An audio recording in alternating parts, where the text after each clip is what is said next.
3時間をかけてご利用していました。明治40年代に釜石と花巻を結ぶ鉄道事業と花浜線構想が持ち上がり、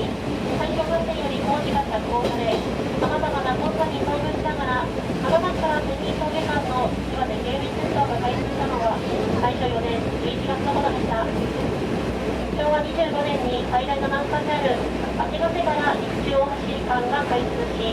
地域の人々の花浜線構想の願いが実現したのは岩手県民鉄道創立からおよそ40年後のことでした。今でも沿線には当時の面影を残す歴史やトンネル跡、灯台などが残っており、その時代の面影を垣間見ることができます。現在、SL銀河が走行しているトンネルはセミルージュ線とも呼ばれています。このトンネルを抜けると進行左下に先ほど通りました釜石線の線路を見ることができます。線路と橋梁との交点をご覧ください。以上、セミのについてのご紹介でした。